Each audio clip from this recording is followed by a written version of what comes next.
ভূস্বর্গ কাশ্মীরের সন্ত্রাসী হামলার পর ভারত পাকিস্তান সম্পর্কের তিক্ততা পৌঁছেছে নতুন মাত্রায়। প্রতিবেশী দুই দেশের রাজনৈতিক দ্বন্দ্ব যেন রূপ নিয়েছে দাবা খেলার ময়দানে। প্রতিপক্ষকে হারাতে একের পর এক চাল চালছে দুই দেশ। তবে একটি ভুল পদক্ষেপে তাসের ঘরের মতো ভেঙে পড়তে পারে দুই দেশের যৎ সামান্য কূটনৈতিক সম্পর্কটুকুও, এমন শঙ্কায় প্রকাশ করেছেন ভারতীয় রাজনৈতিক বিশ্লেষক এস.ডি. মুনি।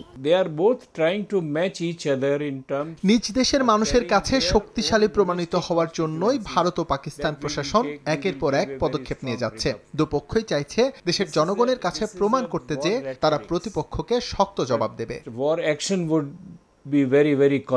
এর মধ্যেই নিজেদের শক্ত অবস্থান প্রমাণ করতে বিভিন্ন পদক্ষেপ নিয়েছে নয়াদিল্লি ও ইসলামাবাদ। সীমান্তে গোলাগুলির পাশাপাশি একদিকে পাকিস্তান নিজেদের আকাশসীমা ভারতের জন্য বন্ধ করে দিয়েছে, অপরদিকে 1960 সালে সিন্ধু নদীর পানি বন্টন চুক্তি প্রত্যাহার করে নিয়েছে ভারত। সামাজিক যোগাযোগ মাধ্যমেও চলছে পাল্টাপাল্টি দোষারোপের প্রতিযোগিতা, যেখানে যোগ দিয়েছে সাধারণ নাগরিকরাও। প্রশাসন যেভাবে এগোচ্ছে সেটি মূলত যুদ্ধের ভাষা, কিন্তু বাস্তবে যুদ্ধের কোনো পদক্ষেপ খুবই সতর্কতার সঙ্গে নেওয়া উচিত। দুপক্ষই বুঝতে পারছে যে দীর্ঘমেয়াদে এ থেকে কারো লাভ হবে না। দুদেশের জন্য সবচেয়ে ভালো সিদ্ধান্ত হবে পরিস্থিতি স্বাভাবিক করে আনা গেলে।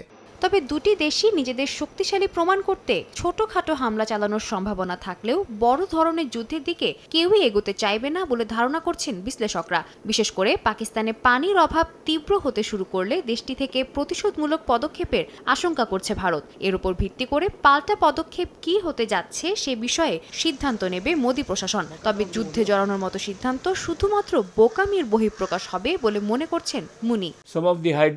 কিছু জলবিদ্যুৎ কেন্দ্রে পানির অভাব দেখা দিলে দ্রুত পরিস্থিতিতে পরিবর্তন আসতে পারে, তবে সেটিও পুরোদমে যুদ্ধে রূপ নেবে বলে আমি মনে করি না। অবশ্য যে দেশই যুদ্ধের সূচনা করুক না কেন, তা তাদের বোকামির পরিচয় ছাড়া আর কিছুই না।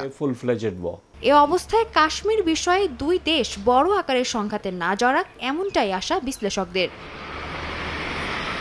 সাদিয়া তাসনিম, সময় সংবাদ।